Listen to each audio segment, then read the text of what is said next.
IMK, mata kuliah web programming, satu lagi kalau nggak salah mata kuliah sistem basis data. Nah, kalau di reguler itu biasanya kami tandem gitu ya, satu project 3 mata kuliah itu. Kan bikin aplikasi web pasti pakai basis data.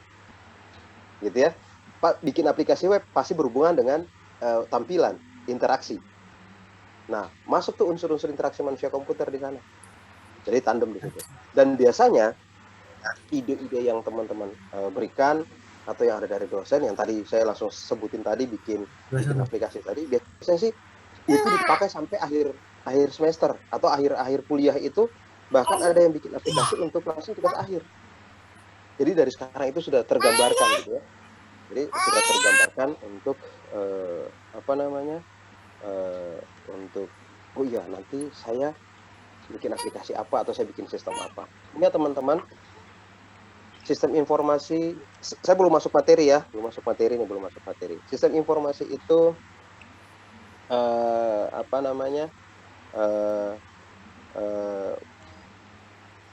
apa hasil akhirnya itu bukan sebagai seorang programmer, gitu ya, bukan sebagai seorang programmer. Kalau teman-teman saya masuk sistem informasi untuk jadi programmer, waduh ngapain masuk sistem informasi kuliah S1 hanya untuk jadi programmer, mendingan kursus aja gitu ya, karena hasil akhir dari sistem informasi itu S1 khususnya itu harusnya adalah menjadi seorang desainer gitu kan. Tetapi seorang desainer, sistem analis, desainer lagi. Ya memang sistem analis kerjanya nggak desain gitu. Ngedesain apa? Ngedesain sistem, ngedesain aplikasi gitu kan. Tapi untuk menjadi seorang sistem analis pasti juga dia bisa coding, bisa bikin program sedikit-sedikit lah. Ngerti lah. Jangan sampai dibohongin sama programmer, gitu kan. Ibarat seorang desainer pakaian, dia juga bisa jahit gitu ya. Tapi tukang jahit tidak bisa mendesain. Coba tukang jahit keliling. Pak, tolong desain saya baju begini, Pak. Pak, tolong desain saya celana seperti ini. Nggak mungkin dia bisa desain. Dia cuma bisa jahit, tapi dia tidak bisa desain.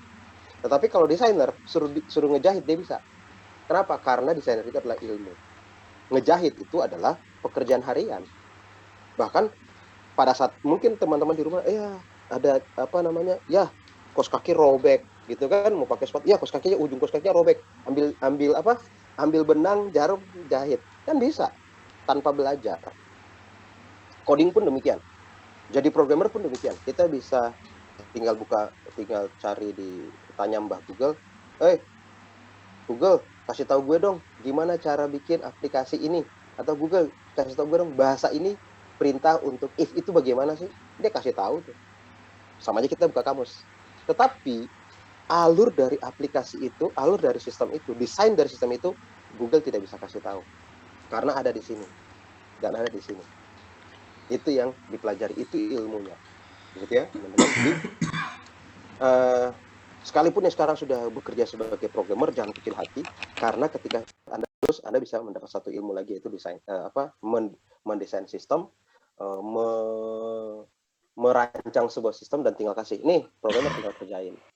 Kayak tukang jahit, tukang desainer gitu ya, desainer, nih tukang jahit tolong jahit. Begitupun arsitek habis gambar rumah, gambar bangunan, dia kasih ke tukang bangunan, nih bikin seperti ini. Suruh arsitek campur aduk semen, bisa dia aduk semen.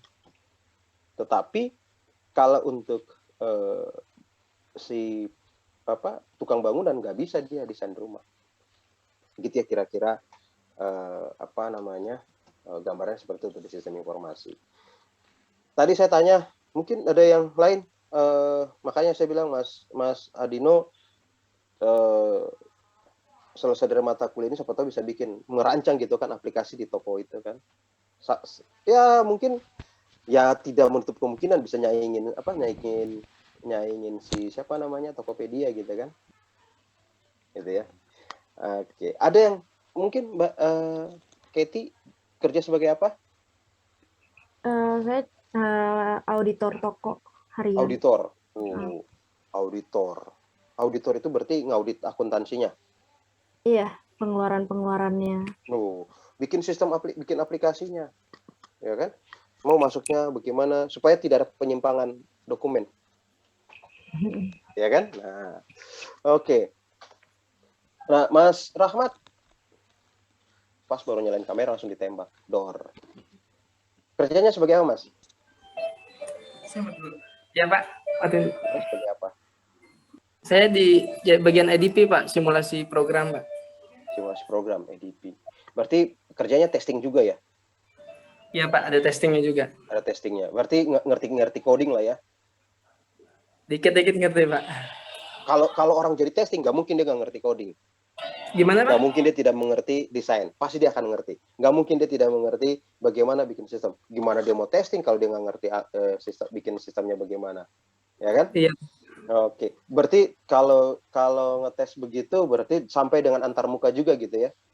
Apakah sesuai dengan user requirement gitu kan? Ya. Oke, baik. Ada teman-teman yang lain mungkin ada bekerja sebagai programmer atau sebagai apa namanya? Saya pingin tahu gitu ya. Sebenarnya itu ketika teman-teman bikin program itu apakah desain sendiri atau ada orang lain yang mendesain? Desain antar mukanya ya. Atau ada orang lain desain terus tinggal kita yang bikin program. Artinya ada yang back end programmer, ada yang front end programmer.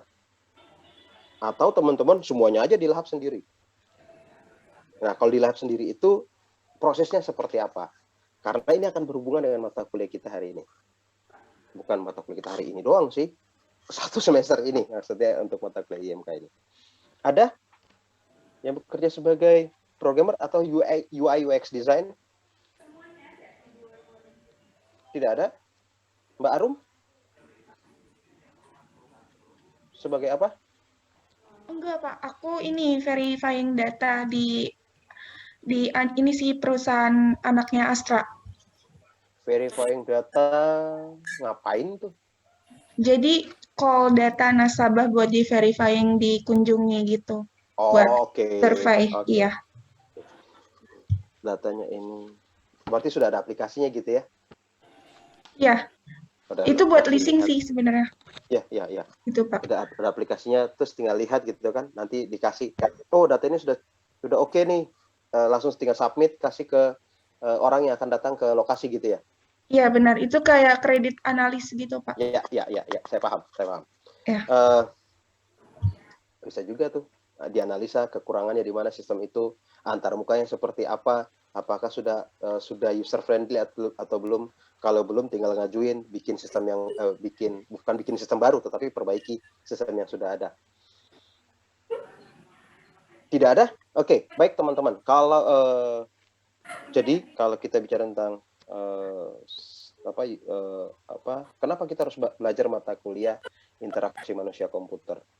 Karena mata kuliah ini itu berhubungan dengan yang namanya kebiasaan orang, ya, user experience, kebiasaan orang. Teman-teman coba lihat satu aplikasi yang tidak pernah berubah sejak kapanpun. Saya pertama kali pakai Windows itu tahun berapa ya? Zaman saya masih kursus komputer itu, bukan Windows dulu. Saya kursus komputer itu dulu, tahun 90-an. Pertama kali pakai komputer kita terus nyalain Windows itu tahun 97-98. Mulai lihat gitu kan Windows, Windowsnya begini. Tapi coba belajar Windows itu ada Windows 3.1.1, Windows 0 ada, Windows 1, Windows 1.2, 1.1 dan seterusnya sampai Windows yang paling bagus itu Windows 3.1.1. Windows 3.1.1 naik Windows 95, 98, Windows ME, Windows 2000 untuk server, terus Windows XP langsung Windows 7, ya, sebelum XP, ya, Windows 7, habis Windows 7, Windows 8, Windows 10, sekarang Windows 11, akan masuk Windows 11. 8.11, Windows 10, Windows 11. Perkembangannya seperti itu. Kalau teman-teman pernah memakai Windows, lihat perubahannya apa yang berbeda. Ikonnya tetap sama, ya kan? Logo startnya itu sama. Cuman bedanya sekarang warnanya cuman putih saja, jendela. Terus kalau dengan Windows yang lama itu atau Windows XP dia 3 dimensi. Karena tombol kan, bentuknya tombol. Sekarang Windows-nya tampilnya hanya gambar jendela biasa. Itu balik lagi Windows 3.1.1 zaman dulu. Windows 10 itu persis banget tampilannya sama Windows 3.1.1. Hanya bedanya 3.1.1 itu cuma mengenal 16 bit warna, 16 bit warna, itu cuma warna-warna dasar, sementara sekarang ini sudah jutaan warna. Jadi lebih halus tampilannya, lebih bagus, warnanya lebih banyak. Sementara Windows 3.1.1 itu tampilannya sedikit sekali. Nah, kenapa Windows masih mempertahankan tampilan seperti itu? Supaya orang tidak lama belajar. Coba teman-teman yang pakai Windows, terus pindah pakai Apple. Butuh waktu nggak untuk belajar? Nggak usah Windows deh. Handphone aja. Pakai Android, terus tiba-tiba dikasih Apple. Ini gimana sih nih? Atau sering pakai Apple gitu, terus kasih Android. Ini gimana sih pakainya? Pertanyaan. Kenapa? Karena sudah terbiasa, kebiasaan orang. Sehingga kita membutuhkan namanya mata kuliah interaksi manusia komputer. Gitu ya. Jadi bagaimana manusia dengan komputer itu berinteraksi. Bisa begini, bisa dengan suara, bisa dengan tepuk tangan, bisa dengan begitu, atau bisa dengan kedip mata, lambai tangan, ya kan? Lambai tangan gimana? Pas gini, cekrek foto, lambai tangan, ya kan? Cekrek foto. Handphone komputer, gitu ya. Apalagi apa namanya dengan gerak tubuh, ya, kita slide gitu kan, sliding, gitu, hanya pakai gerakan. Atau juga kita bisa klik, atau bisa pakai pointer laser gitu ya, mengarahkan ke suatu tempat. Saya punya pengalaman tahun berapa itu? Iya, awal tahun 2000 itu, waktu zaman saya masih kuliah dulu. Terus ada seorang, saat ini sudah sangat terkenal beliau. Kalau teman-teman mungkin tahu, Profesor Eko Indrajit. Saat itu dia dosen saya, bukan dosen lagi tapi sudah sama seperti teman lah, karena beliau menjadikan mahasiswa dengan dosen itu tidak ada batas. Jadi sebagai teman. Jadi bahkan saya, Pak Guri, kami juga dengan mahasiswa itu panggilnya bukan anak-anak, bukan, tapi teman. Teman-teman gimana? Supaya ada karena sama-sama belajar gitu ya. Nah, suatu saat dia pingin presentasi, dia bilang begini, Sel, lu harus bikin, gue maunya begini, lu bikin ketika gue kasih 7 pointer, itu layar langsung kebuka. Itu aplikasi langsung jalan. Gimana ceritanya? Saya langsung mikir jauh kan, Waktu itu masih nama juga mahasiswa, mikir jauh.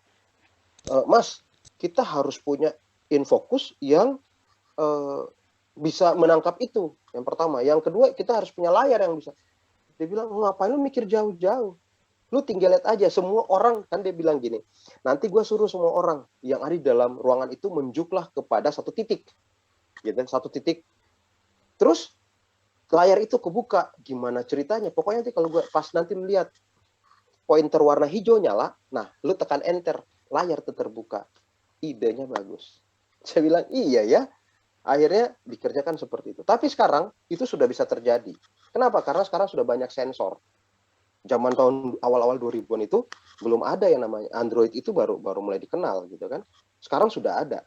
Banyak sensor yang sudah dibuat, dengan cara apapun kita bisa berinteraksi. Dengan suara, dengan laser tadi, itu bisa berinteraksi. Nah, itulah kebiasaan orang berinteraksi. Oleh sebab itu, kita perlu pelajari, perlu mengetahui bagaimana kebiasaan orang berinteraksi. Di materi, Mas Rizky bilang Windows Vista ketinggalan. Iya, terima kasih Mas. Habis Windows 8, Windows XP naik Windows Vista. Ya gitu ya, habis Windows Vista masuk Windows 7. Terima kasih. Karena Windows Vista itu tidak laku seperti Windows ME. Gitu ya. Tidak laku seperti Windows ME. Makanya banyak yang tidak menggunakan Windows Vista. Jadi dari Windows 8 langsung naik ke Windows XP, dari Windows XP langsung pindah ke Windows 7. Kebanyakan begitu. Saya pun di laptop saya pun saya instalnya begitu. Apa namanya? Jadi di pertemuan awal itu, kalau teman-teman lihat materi secara keseluruhan itu, di pertemuan awal itu kita belajar tentang manusia. Ya, kita belajar tentang manusia. Habis itu belajar tentang komputer. Habis itu belajar tentang gaya interaksi, bagaimana mendesain yang baik dan seterusnya. Tapi hal yang paling utama itu adalah manusia dan komputer yang harus kita ketahui. Kenapa kita perlu belajar tentang manusia? Kita harus tahu, ketika kita mendesain sebuah aplikasi, kita membuat sebuah aplikasi, merancang sebuah aplikasi, kita harus tahu penggunanya siapa. Pengguna aplikasi atau pengguna sistem atau pengguna perangkat, setiap orang itu pasti berbeda. Ya, bagaimana teman-teman mendesain sebuah aplikasi yang akan digunakan oleh orang buta? Ya kan? Bisa nggak orang tunanetra bisa menggunakan aplikasi itu? Pernah dengar orang buta nonton bioskop? Pernah lihat? Teman-teman cari di Twitter, cari di Google itu banyak sekali. Saya pertama kali mengetahui orang buta nonton bioskop itu tahun 2010 2011. Ya, bahkan sebelum itu sudah ada. Terjadinya di mana? Di Nigeria. Ya. Pernah masuk di bioskop 4 dimensi, teman-teman? Gitu ya. Pada saat lagi gerak tembak-tembakan atau rasa angin gitu, ada angin, badan kita disembur angin. Ada ada hujan, kita disembur sama air. Nah, di bioskop itu didesain sedemikian rupa sehingga orang buta tadi dia bisa merasakan bahwa film itu jalannya kayak apa. Ya, desain seperti itu. Dan saya lihat setahun belakangan kemarin, saya lihat di berita, di berita itu, bahkan orang buta itu setelah nonton saling ngobrol. Ngobrolnya bagaimana? Ya, mereka dengan cara mereka sendiri ngobrol bahwa film itu seperti apa. Karena mereka bisa mengalami. Ya, saya juga punya pengalaman waktu saya dulu sementara kuliah di Bandung di ITB. Saya pulang dari kampus. Kebetulan saya duduk dengan seorang ibu, di sebelah ibu dengan 2 anaknya. Satu anaknya itu dia cacat, dia tunarungu. Terus kita lagi ngobrol-ngobrol, kita sampailah satu dalam obrolan itu tampillah ke satu topik, yaitu text to speech atau speech to text. Dari teks rubah jadi suara, dari suara rubah jadi tulisan atau teks. Nah, saat itu saya sedang riset saat itu waktu saya S2 itu saya ingin mengambil, saya nyalain komputer cuman begini, komputer nyala, aktifin Microsoft Word. Sekarang sudah ada, pakai di handphone gitu ya, yaitu menggunakan Google Assistant atau menggunakan di iPhone itu menggunakan Siri. Ya kan? Atau juga di Android banyak ini. Tahun 2000-an itu saya punya ide seperti itu. Dan saat itu ketika lagi ngobrol gitu, anak ini dijadikan sebagai sebagai uji coba alat yang dibuat oleh dari Telkom kerjasama dengan ITB. Alatnya dibuat apa? Sederhana alatnya, telepon rumah yang sudah ada, telepon rumah itu dirubah. Kalau telepon berdering harus diangkat oleh anak ini. Gimana cara angkatnya? Orang dia nggak dengar kok, ya kan? Dia nggak bisa dengar bahwa handphone itu telepon itu berdering. Terus bagaimana bahwa anak itu bisa tahu telepon itu berdering? Dari lampu yang kedap-kedip, ya kan? Dari lampu yang kedap-kedip, oh iya teleponnya bunyi. Terus diangkat. Terus gimana dia ngomongnya? Ya kan? Tapi dia ketik di situ. Halo, selamat pagi, selamat siang. Dia ketik seperti kita ketik SMS. Nanti di lawan sana terima, keluar di sana suara, halo, selamat siang, selamat malam, dan seterusnya. Ketika di sana ngomong, keluar di sini di layar di telepon itu keluar, selamat siang, selamat pagi, ada mau bicara dengan siapa, dia akan baca di situ. Setelah itu dia akan panggil siapa yang akan bicara dengan, atau bisa juga dia berbicara. Ketika orang tersebut berbicara, dia akan baca, oh iya, maksud dia yang dia bicarakan adalah ini. Nanti dia ketik di situ. Ya kan? Zaman dulu belum ada namanya video call. Sekarang sudah ada video call. Kalau orang mereka kalau video call bisa mereka dengan menggunakan bahasa isyarat mereka bisa ngobrol, gitu ya. Tapi dulu belum ada itu. Nah, artinya kita bikin semua informasi itu siapapun boleh akses. Tidak terbatas untuk seseorang. Contoh yang sederhana lagi, yang lain lagi. Jalan raya yang kita gunakan. Teman-teman lihat di trotoar, kenapa dibikin garis kuning, ada kotak-kotak kecil-kecil itu? Itu maksudkan bahwa orang yang buta pun bisa berjalan di jalan itu. semua orang bisa mengakses jalan yang sama. Artinya, semua informasi yang ada, semua orang bisa akses. Atau lagi, dengar orang buta baca koran. Gimana coba orang buta baca koran? Ya kan? Nah, di Bandung ada koran dari aplikasi itu, dari Textuspis itu, di Bandung dibuat satu koran Bandung kan namanya Pikiran Rakyat. Pikiran Rakyat bikin satu tools, bikin plugin. Jadi kalau buka pikiranrakyat.com langsung ada suaranya. Tinggal kita pilih menunya yang mana, dia akan perintahkan menu yang mana. Terus nanti dia akan bacakan menu tersebut. Di keyboard kalau pakai handphone, kalau pakai komputer sudah ada keyboard braille. Dia bisa ketik di situ, dia bisa cari di situ. Semua orang bisa mengakses informasi. Kita perlu mengenal orang, siapa orang tersebut yang akan kita buat informasi. Atau kita bikin aplikasi. Beda juga kita bikin aplikasi untuk orang dewasa dengan anak-anak. Apalagi aplikasi pembelajaran. Berbeda ininya. Sehingga kita perlu mengetahui orang ini bagaimana sih. Kebiasaan orang, sukanya kalau pakai komputer itu, pakai handphone itu bagaimana kebiasaan orang. Sehingga ketika kita membuat aplikasi itu, kita tahu kebiasaannya. Setelah kita tahu orang, kita harus tahu komputer. Gitu ya. Komputer, handphone, komputer. Jam tangan, smartwatch, komputer. Televisi, komputer. Kenapa komputer? Remote-nya itu sudah bisa, apalagi yang smart TV kan, remote aja kita bisa ngobrol, bisa ngomong keluar di sana, dicari di sana, di komputer tersebut, di televisi tersebut. Mesin cuci sudah komputer juga. Kenapa? Ada tombol di situ. Kita tekan aja nanti dia akan cuci sendiri, bilas sendiri, keringin sendiri, tinggal kita angkat. Bahkan mesin cuci itu bisa ada perangkat-perangkat yang di rumah bisa kita konekkan dengan handphone kita. Kita kondisikan atau kita kendalikan dari handphone. Atau kita mau mengetahui bahwa mesin cuci ini rusak atau tidak, tinggal kita taruh aja handphonenya di situ. Dia akan mengetahui rusak atau tidak. Lampu bisa kita bikin juga sensor di sana tadi, ya kan? Semua itu komputer.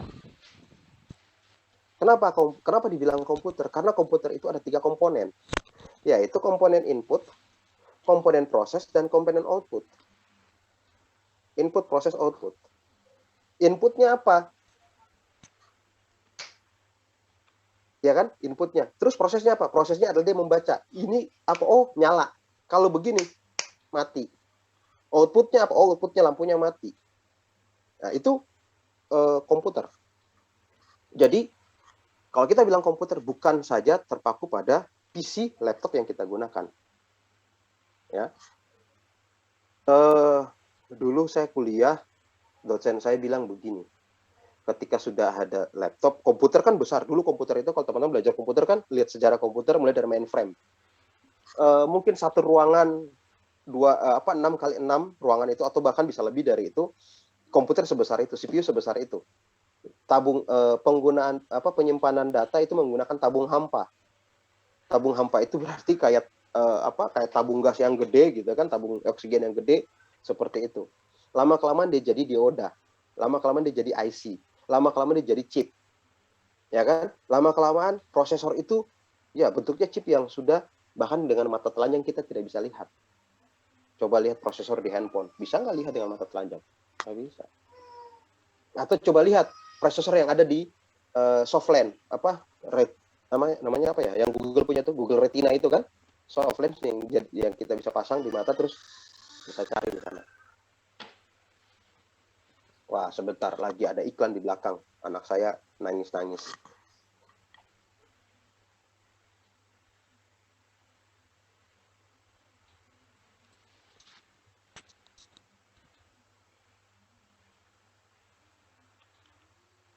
Ya, kecil banget komputer prosesornya Google Retina, gitu ya. Itu sangat kecil prosesornya. Nah, itu perkembangan teknologi.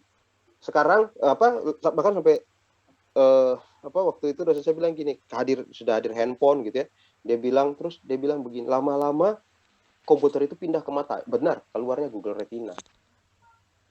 Ya, kita pakai Google Retina. Saya juga lihat gitu kan, lihat di TV, kita lihat Google membuat demonya kan, lihat gimana ya udah orang bisa ngelihat gitu ya, kita lagi merekam sesuatu, kita lagi ngelihat peta gitu kan, tapi biasanya kita buka peta gitu kan, lihat, tapi ini lihatnya langsung di mata gitu, tempel, itu gimana ceritanya gitu ya, atau bahkan kacamata, Google apa namanya, Google Glass ya, Google juga sih keluar Google Glass.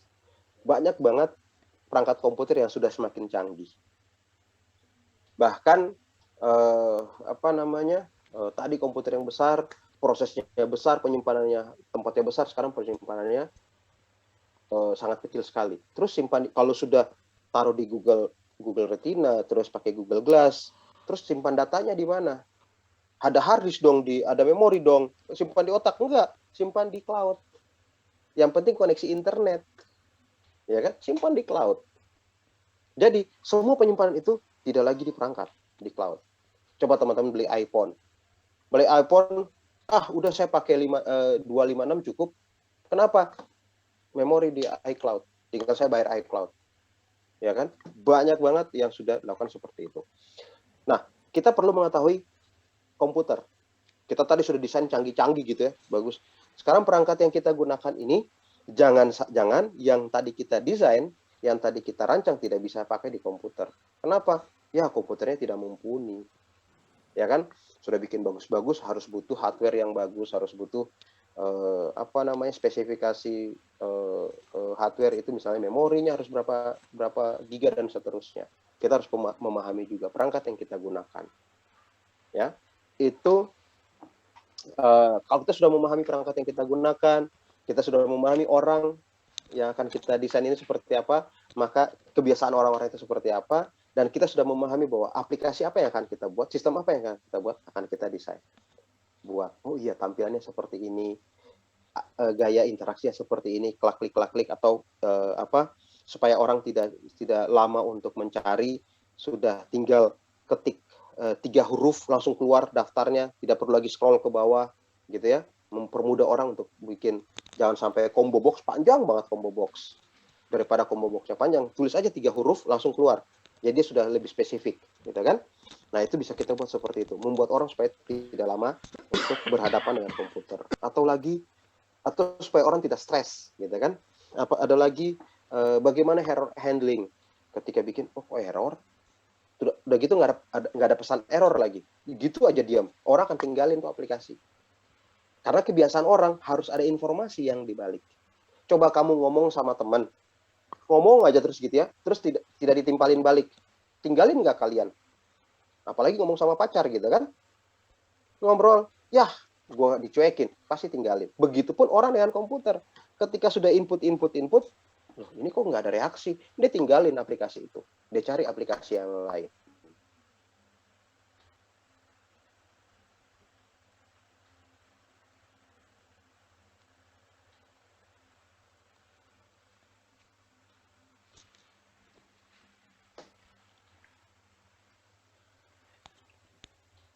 Itu pengantar tentang mata kuliah ini.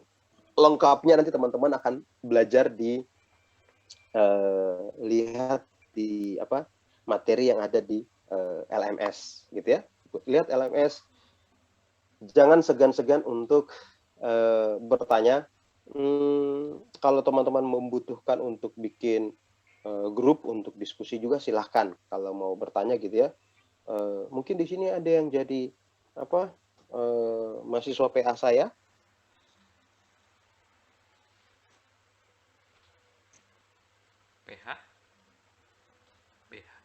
Mahasiswa PA di blended itu hampir tidak jalan gitu ya. Palingan cuma ada grupnya, masuk grup udah kita ngobrol di grup. Kalau misalnya di grup itu biasanya gunakan itu untuk diskusi, misalnya tanya tugas, apalagi mau tugas akhir gitu ya, KP, judul untuk tugas akhir dan segala macam, itu biasanya dipakai untuk itu. Karena bukan saya anggap sih, teman-teman semuanya sudah pada sudah kerja gitu ya, sudah tahu lah. Atau mungkin yang sudah pernah kuliah gitu kan. Ada di sini yang sudah pernah kuliah, sudah lulus dari S1 atau D3? Ada nggak? Kalau di periode-periode yang lain sih banyak banget yang sudah lulus S1, bahkan ada lulus S2. Ambil lagi. Bahkan ada yang sudah kuliah di salah satu universitas swasta di Jakarta, jurusan teknik informatika. Yang universitas itu perguruan tinggi itu sangat terkenal di Jakarta. Jurusan teknik informatika, dia kuliah lagi ambil sistem informasi. Dan sampai sekarang lagi sudah mau tugas akhir.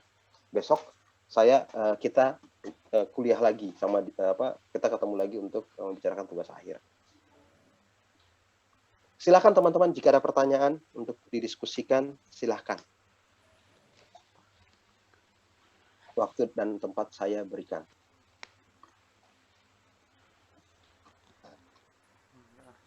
Pak, minta Silakan Mas nomor Adino. infonya, Pak.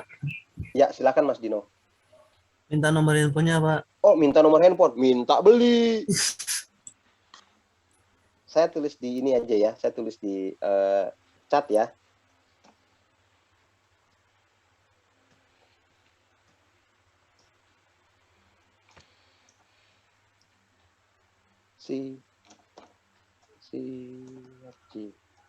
Ada lagi? Jangan cuma minta nomor handphone doang, Mas Dino. Saya kira tadi mau tanya. Silahkan. Itu sudah saya berikan. Tapi jangan nawarin ini ya, marketing ya. Kalau nawarin project boleh lah. Kita kerjasama bikin Pak, saya punya project nih. Bikin ini gini. Ya silakan. Kamu kerjakan, nanti saya yang jadi mentor buat kalian untuk mengerjakan project itu. Silahkan. Jangan saya yang kerjain. Saya nanti masih punya banyak kerjaan, nanti nggak selesai kerjaan saya. Kalian aja yang kerjain, tapi nanti saya yang mentorin. Boleh. Banyak kok. Bukan cuma di sini, tapi di kampus lain juga saya melakukan demikian. Silakan teman-teman, jika ada pertanyaan. Sambil mikir pertanyaan, saya juga sambil ingatin, jangan kembali lagi gitu ya, jangan pernah untuk melewatkan kegiatan secara online ya, komentar. Mungkin saya akan kasih komentar agak lama gitu ya. Biasanya sih last minute gitu kan, karena kalian juga kalau lihat gini, minggu pertama belum ada, minggu kedua belum ada. Saya tunggu last minute baru saya kasih komentar. Biasanya seperti itu gitu kan. Silakan teman-teman aktif di komentar karena dan jangan kopas komentar. Ya.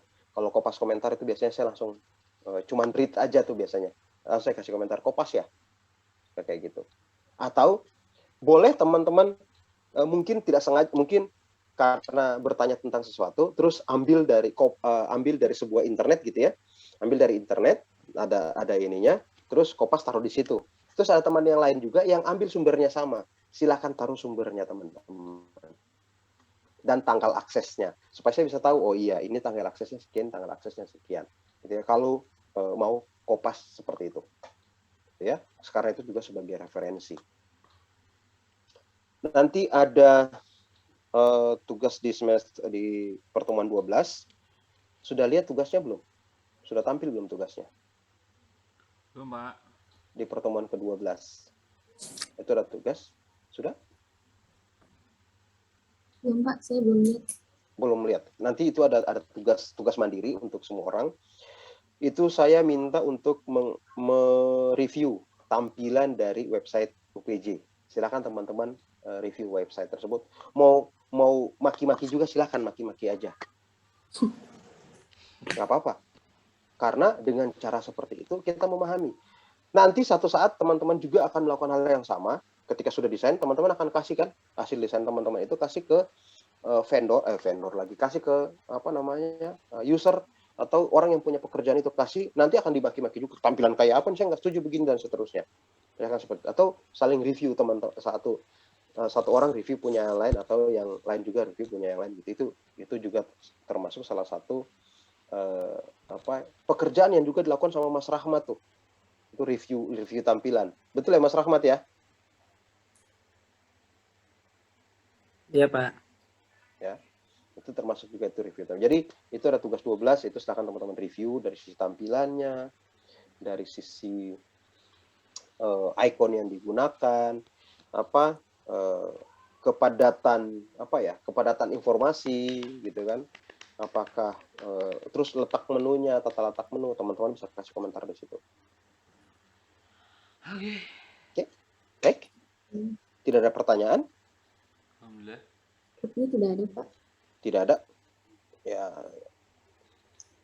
kalau tidak ada, saya ada dua kemungkinan bagi saya. Dua bisa. Bisa yang pertama bisa iya, bisa yang kedua adalah bisa ular. Kalau bisa iya berarti teman-teman memahami, mengerti. Bisa ular itu teman-teman, ya udah deh, biar selesai aja deh.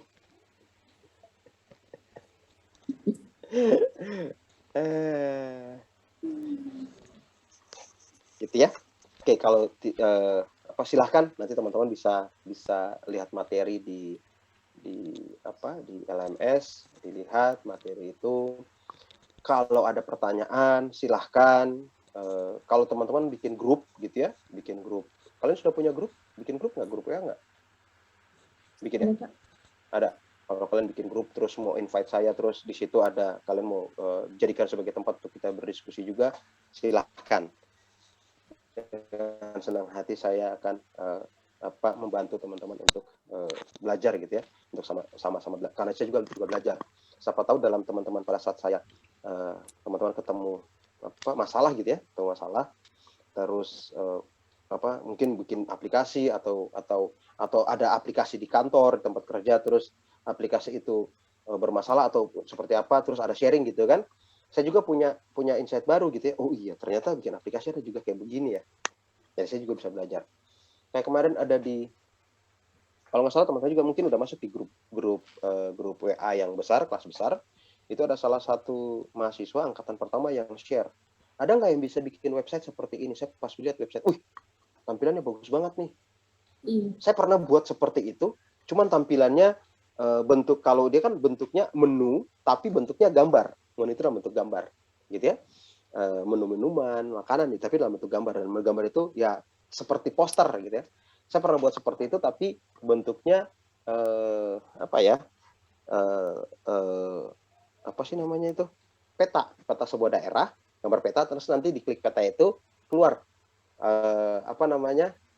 nama kota, terus ada apa fasilitas apa aja di kota tersebut. Saya buat seperti itu, dan itu di slice, dipotong-potong sesuai dengan peta tersebut. Saya pernah buat seperti itu.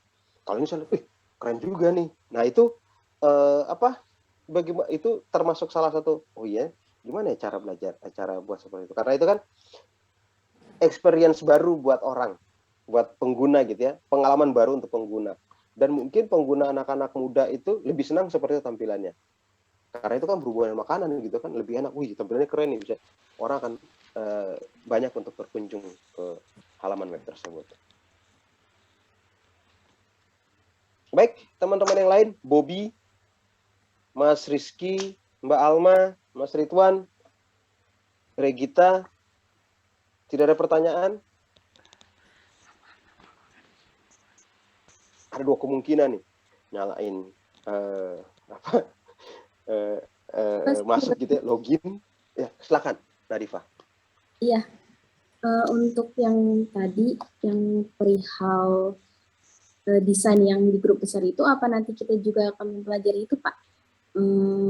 Tentang cara desain yang kayak misalnya proyeknya Bapak, yang kalau dipencet daerah itu nanti dia bakal kebuka informasinya. Kita juga pelajari itu nggak di kelas ini? Enggak.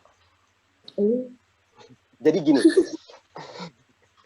Jadi yang teman-teman pelajari itu adalah, yang dari dalam mata kuliah ini itu adalah bagaimana kita mendesain yang baik. Ya, bagaimana kita mendesain yang baik. Tata letak yang bagaimana, terus penggunaan warna itu di IMK. Tapi kalau misalnya seperti tadi, mungkin akan belajar di mata kuliah web programming atau mata kuliah yang lain gitu ya. Tetapi secara spesifik bukan buat seperti itu, tidak ada. Karena kalau secara spesifik itu berarti kita udah belajar ya tadi, kita bukan tukang. Dan itu sebenarnya itu ide kreatif, bagaimana kita bisa buat seperti itu. Kalau di anak reguler itu dulu saya pernah kasih tugas juga, dia bikin hampir sama seperti itu. Kalau itu namanya gaya desainnya itu desain apa ya?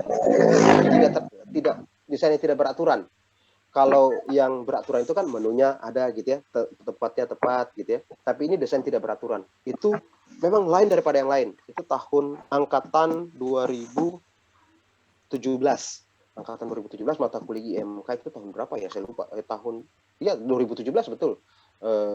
Berarti 2018. Kalau mereka angkatan 2017 berarti angkatan masuk tahun 2018. Ada mahasiswa yang tugasnya dia buat web seperti itu. Tampilan aplikasi seperti itu. Saya bilang, oke, wujudinnya gimana? Gitu ya. Nah, Pak, saya wujudinnya saya bingung, Pak. Saya bingung wujudinnya gini. Karena tampilannya tidak beraturan seperti ini, gini. Masa kamu nggak bisa wujudinnya seperti itu? Ya kan? Kalau gaya seperti itu berarti kita pakai JavaScript. Kita harus belajar JavaScript. Bagaimana JavaScript?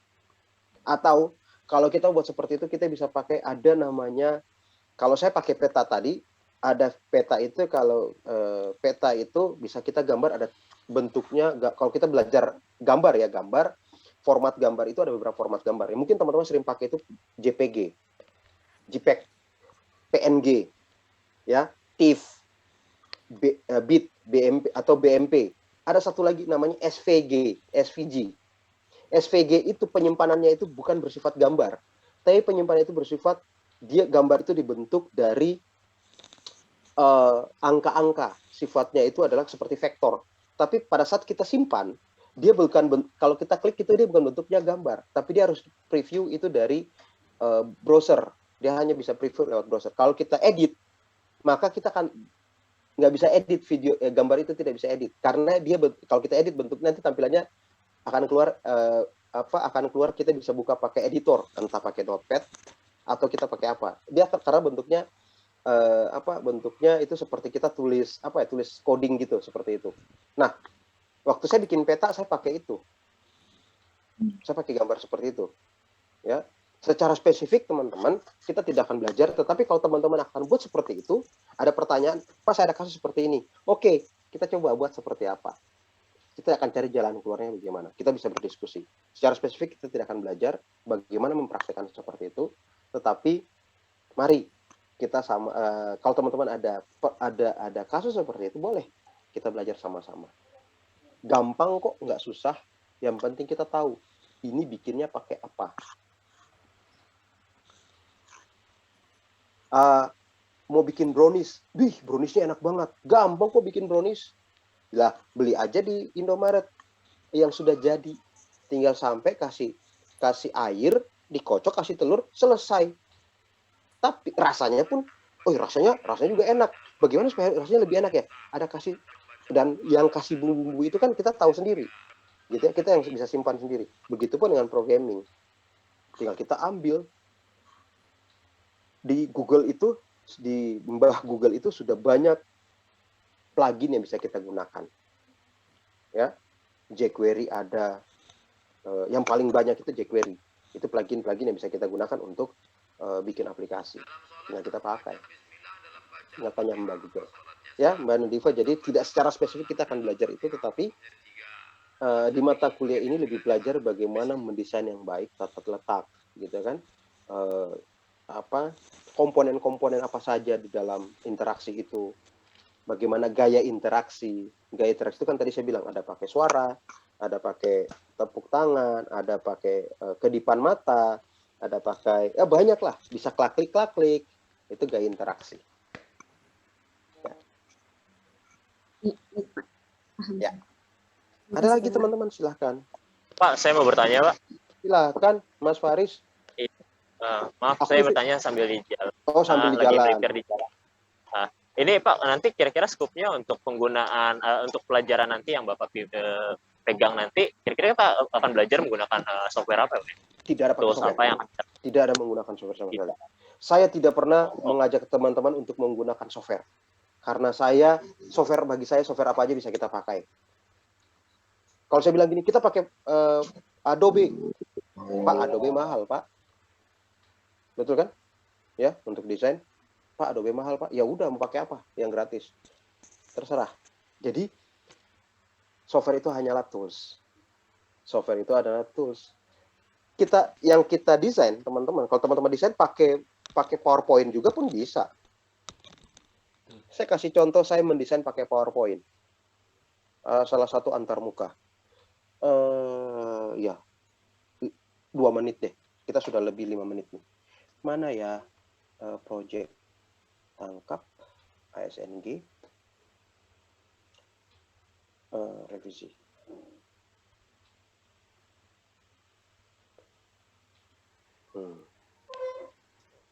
Sudah kelihatan belum? Share aja belum, Pak. Gimana kelihatan, Pak? Oke. Udah kelihatan?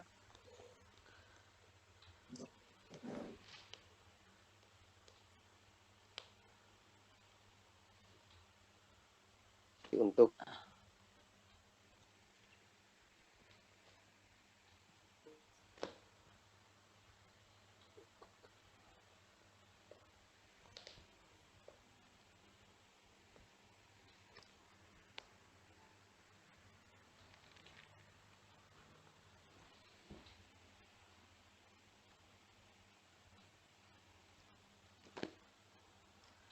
banyak yang saya desain.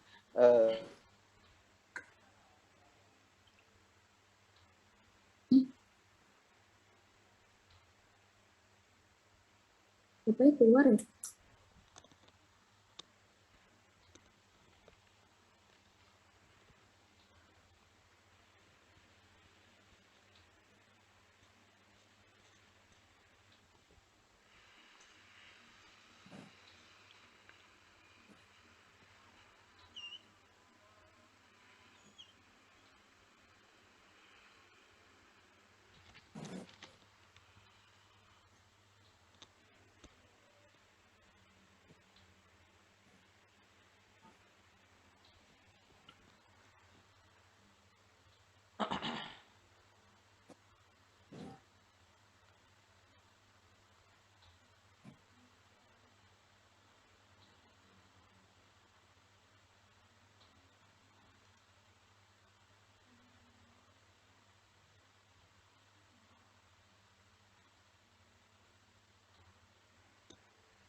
Terjadi masalah nampaknya.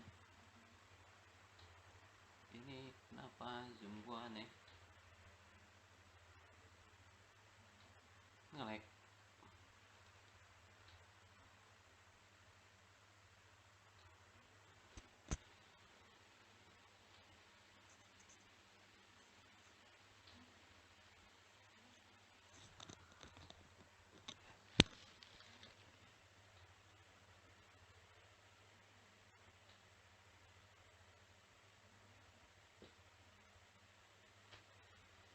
Udah bacanya.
Ya, sudah Pak.